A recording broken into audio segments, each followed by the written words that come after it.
Hey man, what's going on, y'all boys? We back on the channel, man. Back with reaction. You know, you're cranking up, man. Hey, well, when the interviews finna get popping, boy, I got a new setup coming soon. So in about a month or two, y'all finna see the interviews back up on the channel, man. Really gonna be on some real YouTube motion.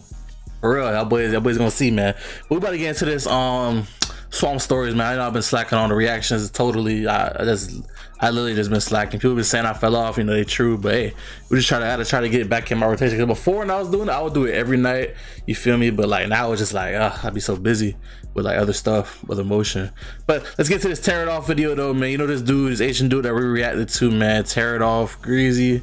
I was like, he sounded like he got that Detroit flow, but hey, he was on his motion junk with the music though. He was dissing the ops, he was rapping about motion. So pretty sure he's from San Francisco. So you know, San Francisco and the whole Bay, even, you know, the whole NorCal scene, you know, it's not really exposed to the country like that, and they be having so much crime, not crime, I guess crime, but just so much information that be going on out there, you feel me? And yeah, so let's go hop into it, see what's going on, man. Video cannot be used in court of law. Welcome back to another episode. This is police though. These videos do be police for sure. For this episode, we cover an insane story that the world needs to know about. But before we get into it, make sure to leave a like and subscribe. Make sure you smash that like button. I'm follow the Instagram page as well. So let's get into it. I gotta pour, bro. My house is so hot, bro. I gotta pour, you know, a little concoction. It's not lean YouTube, it's Coca-Cola. Which, fun fact, used to have cocaine in it, I think, back in the day. But no, let's get back into it though. In order to really explain this video, it's gonna require a lot of background information. So if you like geography, sociology, or history, you're in for a good time today. And with that being said, let's head all the way back to 80 years geography? ago. I fought with geography. 40s. By this time, San Francisco was already pretty much built to capacity. With 630,000 residents and 7 square miles, this made San Francisco the second most densely populated city in America. However, in 1942, a large influx of people had to find somewhere to live. And by now, most people know the story. But for those who don't, in 1942, San Francisco opened the second largest Navy shipyard on the West Coast. And at this time, the city was already wealthier than most of America. So most of the locals were not going to work on the shipyards. Instead, thousands of desperate workers from Louisiana gladly moved out to San Francisco. And the first group of residents were able to purchase homes in the city's bottom right corner, known as Hunters Point. Okay, yeah, Hunters Point, yeah, we know about them boys. Only neighborhoods where they were allowed to buy homes. So once these homes filled up, the city had a crisis and needed to provide housing. And in response, the federal housing department turned parkland into thousands of public housing units. First came the Sunnydale Project, located in the Visitation Valley neighborhood. This became endless rows of identical apartments that go all the way up the hill. Then came Hunters Point, which became flooded with over a dozen public housing complexes. And over the 1940s and 50s, the city's dynamics started to change. Listen to this. In 1940, San Francisco was 95% white, which is actually kind of misleading because at the time, Asian fell under the white category, and so did Hispanic, oddly enough. But the point is that San Francisco was 0.8% African American. That was a grand total of 4,800 people. Well, by the end of the 1960s, that number jumped to 96,000. Put them at 14% of the population. And throughout this time, they're all from the South San Francisco had a 100% employment rate and had virtually zero crime of any sort. In fact, many would have considered it America's safest city. But the start of the 1970s is where everything fell apart, and it all began when the city's two biggest housing projects became bitter rivals. Them boys that found out about dope. Hunters Point. The madness has never stopped since. This is the real deal. But before we get into it, this is the real deal. California Games. On the intro. Swamp Stories, Hunters Point. We already watched it. Running it back because it's a different subject. Hey. California in the bitty, yeah, them boys be wildin', yeah, them boys be stylin', yeah. In 1970, Sunnydale. Yeah, some sort of credit though. Just be on police, you know, cause like putting information on gangs together and pointing points. That is like some police type of YouTubing, but the history behind the videos is pretty cool though about the cities and stuff. He be putting on like just how the cities came up and how like certain immigration came in for like certain Cambodians or whatever across California. There's other races and other ethnicities. Shows how they got to where they were. Sunnydale and Hunters Point became major rivals, and according to old rumors, it all started over a girl. Literally every single day during this time was chaos. And if you don't believe me, check out the numbers. In 1971, San Francisco had a homicide rate of 28 per 100,000. That was more than triple the national average. And to put it into context, that's the same rate as current day Chicago. So because of this, the next major change would come, starting in the 1980s. I'm making sure it's about bro. Tear it off. Of the city's worst areas decided that they didn't want to raise their families in this bad environment. So thousands of people who had the means to leave decided to go far away. They knew the chance of their children getting involved in the neighborhood rivalries was high. So they sold their houses and moved out to Vallejo, Fairfield, and even Sacramento. And for those of you old enough to remember, you could buy a 2-story house in a brand new neighborhood for under $100,000. So because of the movement, the city in a brand new neighborhood for under $100,000. Why wouldn't you do that? Because of the movement, the city's dynamics started to change. Here's how it played out. By the year 2000, San Francisco's African-American population dropped to just 7%. This is half of what it was in 1980. And that takes us to the gentrification era, which many say started at the millennium. So let me do my best to break down the streets of San Francisco. In almost every American city, the hood is considered anything that's low income and has activities going on. But in the new San Francisco, the hood is only the projects. That's because every house in San Francisco is worth more than $1 million. So if you grow up in a house or a market rate apartment, chances are your parents make a lot of money. There are software engineers at Google that live directly across the street from the projects. So on one side of the street, you have people making $500K a year. And on the other side, you have families that earn less than the national poverty line. The wealth gap is insane in San Francisco, so it makes for an extremely unique dynamic. There's really two San Franciscos, the projects and the houses, and for the most part, these communities do not interact. So overall, violent crime in the city is lower than most American cities.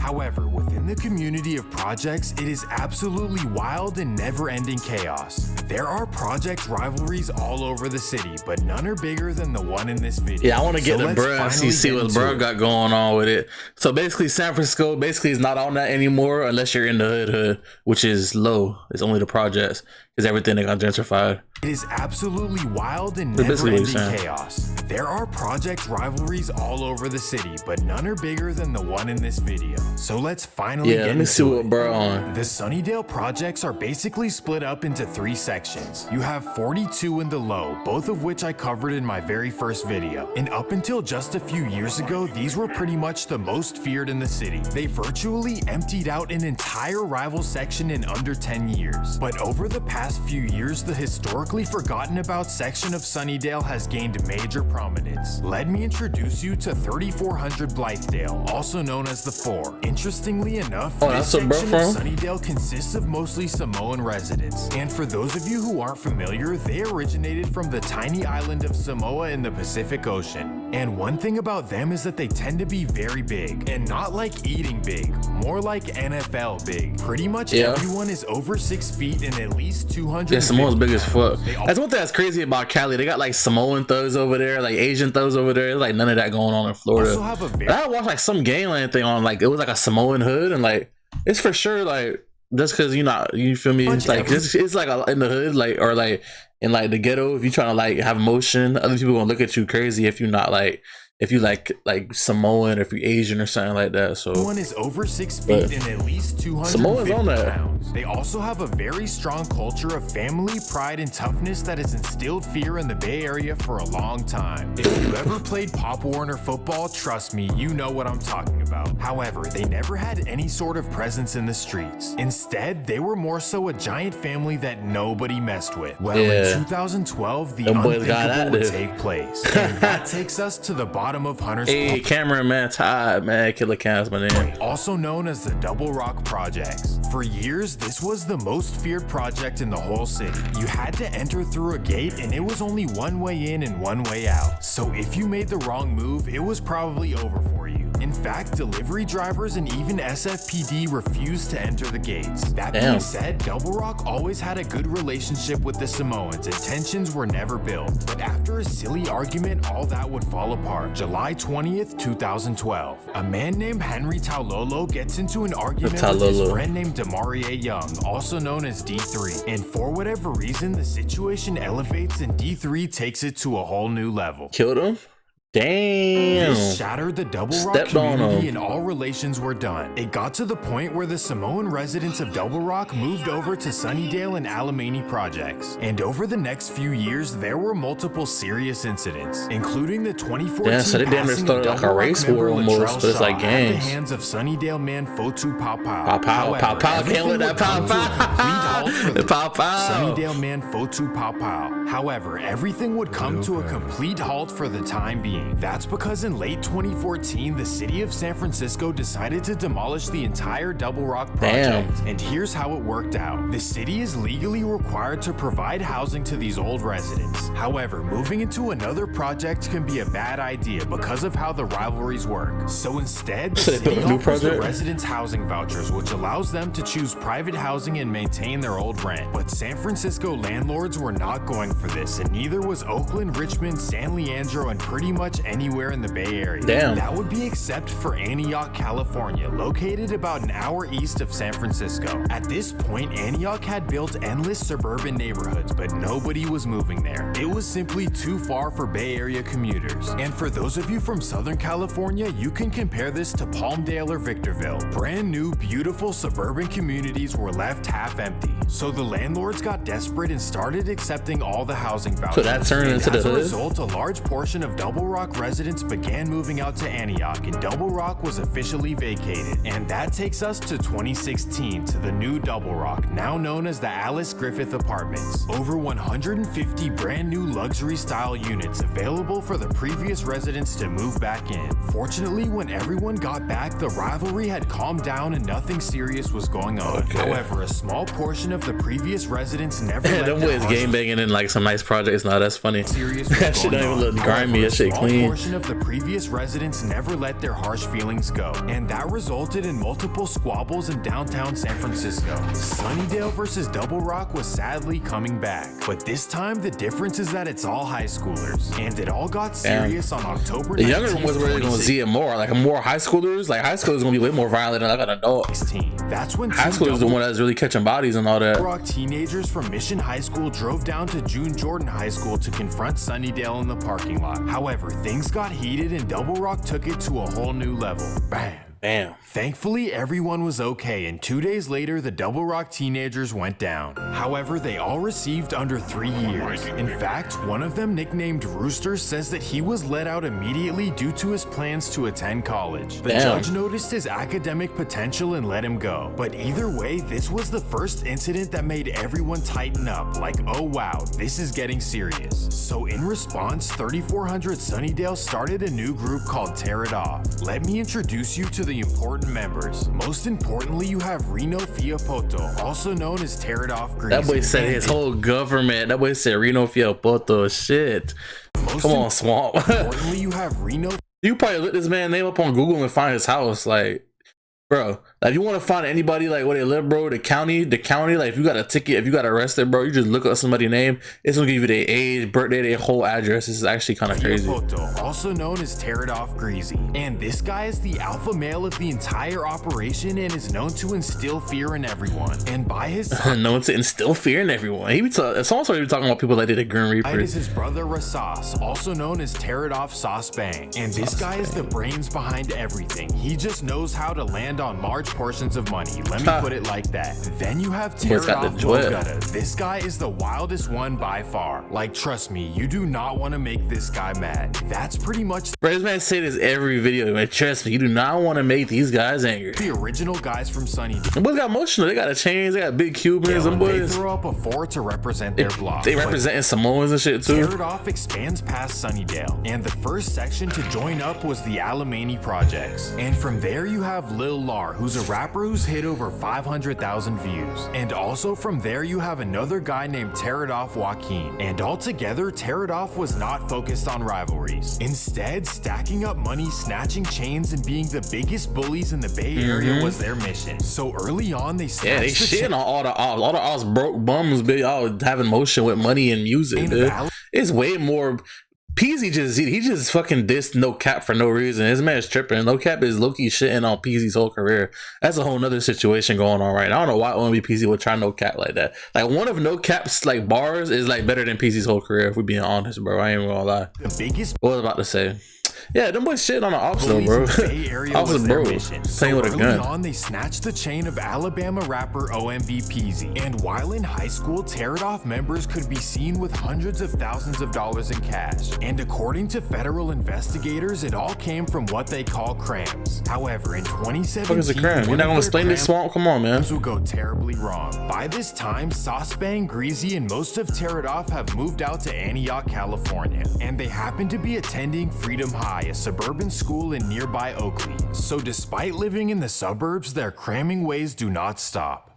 What is cramming? October 25th, 2017, Sauce-Bang drives around Antioch looking for money, and on 10th Street, he runs into a man named Scipio Spears. Unfortunately, cramming is robbing people? Okay. Things get tricky. Yo, they be making a random ass shit in the Bay, bro. Cramming, bipping. Sauce-Bang takes it to a whole new level.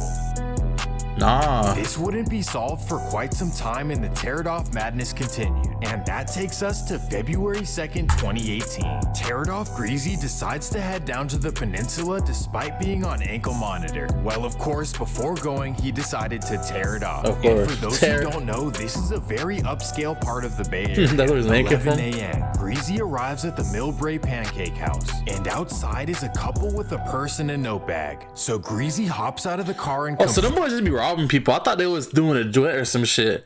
They did some Jack boys. I thought they had like doing slips signs. At the Millbrae Pancake Hey, they get it though. And outside is a couple with a purse and a note bag. So Greasy hops out of the car and completes the cram. He then drives away. Well, 11 months later, SFPD took down TearItOff. 5 arrests with all kinds of incidents all over the Bay Area. But for some reason, the district attorney decided to settle most of these cases. And as a result, TearItOff returned to the streets in 2020.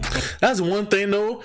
A lot of people, like a lot of rappers and like a lot of street dudes be getting chances for sure though, bro. Cause like your first charge is honestly like, if you don't got a record, nobody's gonna fuck with you, bro. If you want something trying to change my life, is where the madness so you really gotta see it. In early 2020, or if you just get caught for like an armed robbery, that's started to rise between TearItOff and Double Rock. And Double Rock was the first to kick everything off. April 28th, 2020, TearItOff Greasy's youngest brother Reno Jr., also known as BR, is driving from Oakland to San Francisco. Driving with him is TearItOff Mo Gutta. Well, little do they know, a car full of Double Rock teenagers has been following them across the bridge. So right as they pass Treasure Island, the cars end up side by side.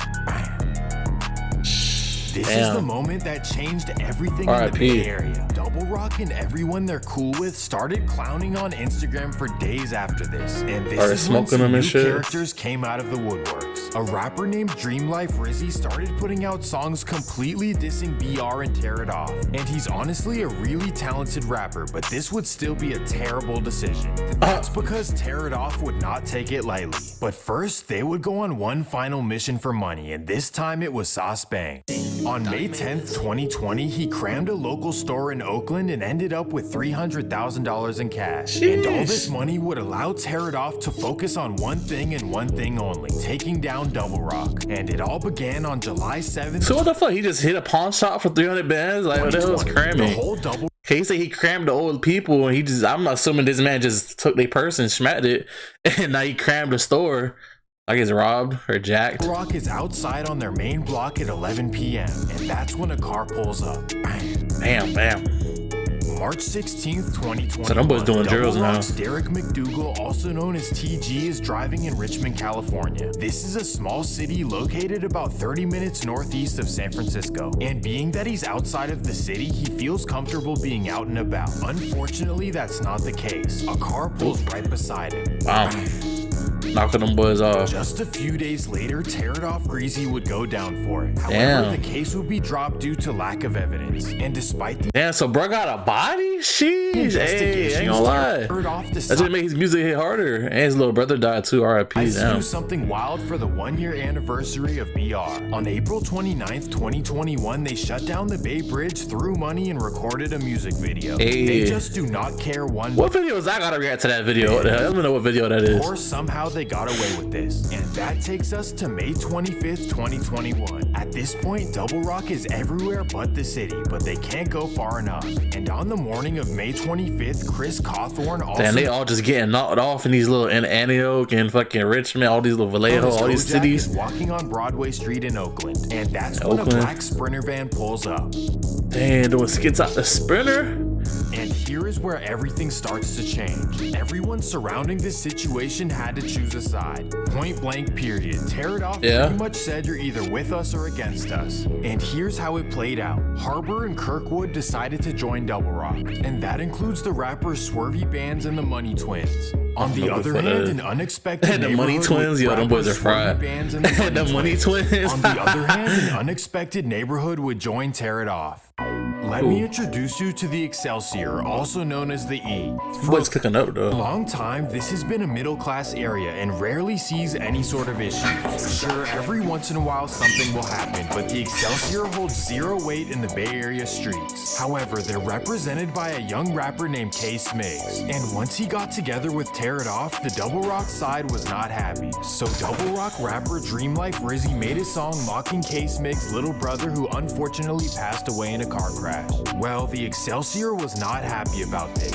And that takes us to April 1st, 2022. No, they got bro. Rapper Money Twin Dre is hanging out on 3rd and Palou in the Bayview. But that's when a car pulls up. Damn, got money there. I was laughing at bro, RIP. Instantly, the entire Double Rock, Kirkwood, and Harbor side is infuriated, especially because this isn't supposed to happen. So just 2 days later, they would seek revenge. April 3rd, 2022. K Smigs is playing pickup basketball at his neighborhood park. And that's when a car pulls up. The guys get out and run onto the court. Damn, got bro. Can't be out here playing basketball. This incident went viral on No Jumper and saddened many in the community. K Smigs was a talented rapper and was starting to make some noise. And some of you may be wondering how I know all about this. Well, both sides tell all of this in their music and on their Instagram stories. So if you're curious, go check out TearItOff Greasy and Dream Life Rizzy's music. But hopefully this is the end of the madness, especially because the Sunnydale projects are on their last days, literally. By the end of 2023, the entire Sunnydale will be demolished and rebuilt into luxury-style condos, and so will Potrero Hill and various other projects. And that leaves me with one final message. All of this for what? None of this will matter once these areas are no longer the hood and everyone is living in Antioch. With that being said, I hope everyone stays blessed. Yeah, nobody's doing it from the real. I mean, TearItOff have emotion with the music. I guess the other boys doing music too, I guess. So that's just how it is though. I mean, when you rap and you in the streets, it's gonna be other people that's your ops, and that's definitely be rapping too. You just gotta handle that business. Gonna do it for this episode of Swamp Stories. If you I ain't know TearItOff was out here rocking like that. I ain't know the boys on some mob shit for real. That was a cool little video of Swamp Stories. Yeah, man. But yeah, that's gonna come off another one, man. That's comment down some below me to react to in the future, man. Without further ado.